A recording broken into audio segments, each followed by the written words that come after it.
நான் அந்த வழியாக போகலான்னு கேட்டதுக்கு அங்கேயே சித்தூர் காட்பாடி அந்த வழியாக போகலான்னு கேட்டதுக்கு அங்கிட்ட டிராஃபிக்காக இருக்குது, அந்த சைடை வண்டியை விடல பண்ணாங்க. சரி இந்த வழியாக வாங்கினோன்னு இந்த வழியாக வந்தோம். இங்கே வந்தோன்னே இப்போ 5 மணி நேரமாக இங்கேயே நின்றுக்கிட்டு இருக்கு. இது நான்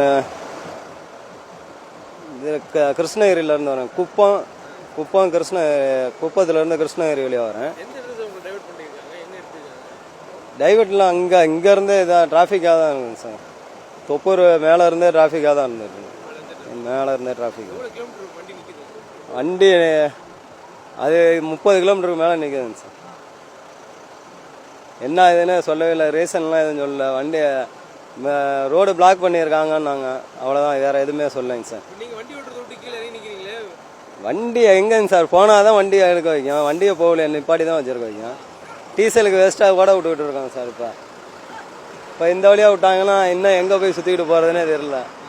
இப்போ நாங்கள் துறையூர் போகணும், துறையூர் போகிறதுக்கு இப்படியே போனோம்னா மேட்டூர் அங்கே போய்ட்டு சுற்றிக்கிட்டா எந்த லைனில் போகிறதுனே தெரியாமல் நின்றுட்டு இருக்கோம். திடீர்னு இங்கே வந்த பிறகு தான் ஏதோ மாநாடு நடக்கு, டிஎம்கே மாநாடு, அதனால திருப்பி விடுறாங்கன்னு சொன்னாங்க.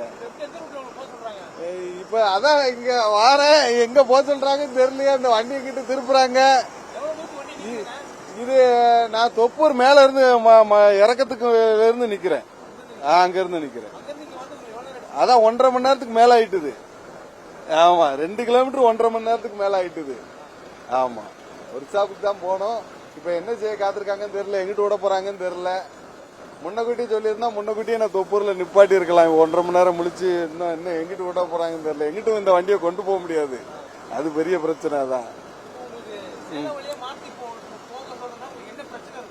என்ன பிரச்சனைனா கிலோமீட்டர் அதிகமா வரும், அடுத்தாப்புல கிலோமீட்டர் அதிகமா வரும், டீசல் கணக்கு கேட்பாங்க, இங்கிட்டு இடைஞ்சல் வரும்னே. நம்ம எல்பிஜி வண்டி பெரும்பாலும் இந்த மாதிரி மாற்றி விடுற பக்கம் போக முடியாது. ஆமா அதான் ஒரு பிரச்சனை, போக முடியாது, போகக்கூடாது. ஏதாவது ஒரு விபரீதம் ஆயிடுச்சுன்னா ஒன்றும் செய்ய முடியாது. ஆமா அப்போ ரொம்ப லேட் ஆகுது. அப்புறம் அந்த பக்கம் ஃபுல்லா டிராபிக். கேட்டா சிஎம் வந்துருக்குறாங்க, ரோடு ஆக்சிடென்ட் ஆயிடுச்சு அப்படிங்கிறாங்க. நான் இது வரைக்கும் தெளிவான பதில் யாரும் சொல்ல மாட்டேங்கிறேன். எவ்வளவு நேரமா டிராபிக்ல இருக்கீங்க சார் நீங்க? கிட்டத்தட்ட 2-3 ஹவர்ஸ் இருக்கும். 3 ஹவர்ஸ் இருக்கு. எவ்வளவு நேரம் சார்? 3 ஹவர்ஸ் நின்றுவோம். எங்க இருந்து நிக்கிறீங்க சார்? ஒசூர் கிட்ட இருந்து. ஒசூர்ல இருந்து இங்க வரும்போது சேலம் பார்டர்ல இருக்கும்போது உங்களுக்கு எப்படி இருக்கு சார்? இங்க சேலம் பார்டர் டச் பண்ணோன்னே ரொம்ப இன்ச் பை இன்ச்சா, அதான் நடந்தே வந்துட்டேன். அங்கிருந்து 3-4 கிலோமீட்டர் நடந்தே வாக்குள்ளே என்ன நடந்துட்டு இருக்குன்னு பார்க்கலாம், நடந்தே வந்தோம். எவ்வளவு தூரத்துக்கு வெஹிக்கிள் நிக்கிறது? எவ்வளவு தூரம் நிக்குது சார் வெஹிக்கிள்? பாத்தீங்கன்னா ஒரு 10 கிலோமீட்டர் பக்கம் பிளாக்கா இருக்கு. நீங்க எப்படி மூவ் பண்ணி இந்த டிராஃபிக்ல இந்த 10 கிலோமீட்டர் டிராஃபிக் வரதுக்கு உங்களுக்கு எவ்வளவு நேரம்? 10 கிலோ 1 ஹவர் ஆயிடுச்சு உங்களுக்கு. என்ன உங்களுடைய பாதிப்பு சார்? ஏன் உங்களுக்கு இந்த டிராஃபிக் முன்னாடியே தெரியலையா? ஸோ இப்போ எல்லாமே நைட் நேரத்தில் எல்லாம் கண்ணு முழிச்சு வண்டி ஓட்டிட்டு போகிறோம். இப்போ இந்த நேரத்தில் வண்டி ஓட்டிட்டு போகும்போது எங்களுக்கு ரொம்பவே தூக்கம் கேட்டு போகிறோம். இது இந்த மாதிரி போகும்போது எங்களுக்கு சுத்தமாக வண்டி ஓட்டிட்டு இன்னும் கொஞ்சம் போனோம்னா தூக்கம் வசதியில் வண்டி போட்டு நாங்கள் போக வேண்டிய வேலை அந்த வேலை நின்று போயிடுது, அடுத்த வேலை செய்ய முடிய மாட்டேங்குது. எங்கே போகணும் சார் நீங்கள்? கோயம்புத்தூருங்க. இப்போ எந்த இடத்துல உங்களுக்கு பிளாக் பண்ணி நவர சொல்லியிருக்காங்க, மாறி போக சொல்லியிருக்காங்க? சார் ஒசூர் தாண்டி ஒரு 10 கிலோமீட்டர் தாண்டி. எந்த இடத்துல உங்க டைவர்ஷன் சொல்லியிருக்காங்க?